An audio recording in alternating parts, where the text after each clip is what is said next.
My name isn't important, but I need to tell this story before I start forgetting the details.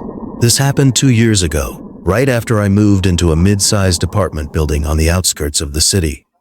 It wasn't run down, but it had this old hotel feeling.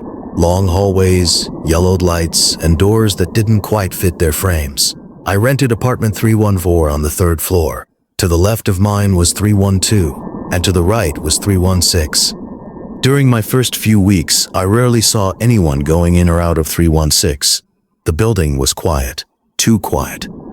I worked late nights back then, usually getting home around 1 or 2 in the morning, and pretty quickly I noticed something strange about the door to 316. Every single night, that door wasn't fully closed, not wide open, just cracked. An inch or two, enough to see nothing but darkness inside. At first, I thought the tenant was careless or the latch was broken, so I ignored it. I didn't want to be that neighbor, but the longer it went on, the more it felt wrong.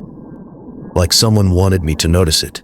One night, around 2:30 in the morning, I came home exhausted. The hallway was dead silent. I walked past 316 and stopped. From inside the pitch-black apartment, I heard breathing. Not sleeping breathing. Not soft, slow, deliberate, like someone trying to stay quiet. I froze in place. The breathing stopped. I went straight into my apartment, locked every lock I had, and tried to forget it. A few days later, I finally met the man from 316. He stepped out just as I was walking by and nearly scared me to death. He was tall, over 6 feet, with messy hair and clothes that looked outdated, like they were stuck in another time. But his eyes, I'll never forget his eyes. He didn't blink. Not once. He looked at me and said, "Sorry, you startled me." His voice sounded strange, like he wasn't used to talking. I tried to be friendly and told him I was in 314 and didn't even realize anyone lived there. He stared at me too long before replying, "I live here." Not for long though. Then he walked toward the elevator, stopped halfway down the hall, and without turning around said, "You should keep your door locked." The way he said it didn't feel like advice. It felt like a warning. That same night, I started hearing footsteps around 3 in the morning. Slow, dragging, pacing back and forth through the hallway. I looked through my peephole and saw a shadow moving.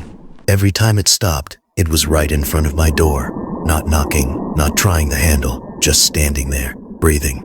After nearly 30 minutes, the footsteps walked back toward 316. I watched as the door slowly opened and the shadow slipped inside. Then it closed. I didn't sleep that night. The next morning, I found a small note pushed under my door. It only had one sentence written on it: "Do not talk to him again." I checked the hallway. Nobody was there. Every door was closed. That's when I called the building manager and asked about the tenant in 316. There was a long pause before he said, "316 has been empty for months." When I told him I'd seen a man, he said, firmly, "No one lives there," and hung up. That's when I bought a small hidden camera and mounted it in the hallway, telling myself I'd catch whoever was pacing around at night. The very first night I turned it on, the footsteps came back and forth, back and forth, stopping outside my door every time. At 3:46 a.m., everything went silent. I waited until morning to check the footage. Most of the video was corrupted, full of static and distortion, but there was one clear frame. In that frame, the man from 316 was standing directly in front of my door, his face closer to the camera than it should have been.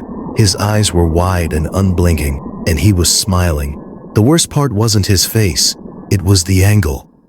The image looked like it had been filmed from inside my apartment, like the camera was behind me, not in the hallway.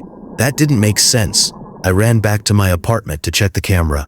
It was gone, completely gone. Not broken, not moved, just vanished. My door showed no signs of forced entry, but my deadbolt was unlocked. I decided I was moving out that night. I packed as fast as I could and waited for a friend to come help me. I sat in my dark apartment, lights off, barely breathing. Around 9 that night, I heard the door to 316 open. Footsteps, slow, dragging. They stopped right outside my door. That breathing started again. Then I heard him whisper, "I told you, you should keep your door locked." He tried the handle. It rattled violently. I couldn't even breathe. After a few seconds it stopped. Then came 3 slow, soft knocks. Not angry, not loud, polite. Then he whispered, "Your door is unlocked." I didn't move, not a muscle. After what felt like forever, I heard the footsteps walk away and the door to 316 slowly open and close. When my friend finally arrived, I ran out of that apartment so fast, I left half my stuff behind. We loaded the truck and left without looking back. A week later, the building manager called me. He told me that security logs showed the door to 316 opened and closed more than 40 times the night I moved out. Then he told me they finally checked inside. It was empty. No furniture, no personal belongings, no signs anyone ever lived there. He told me the last person to legally rent that apartment was a tall man who lived alone and disappeared 8 years ago. To this day, I still think about that breathing outside my door, that smile on the camera frame, and that last whisper.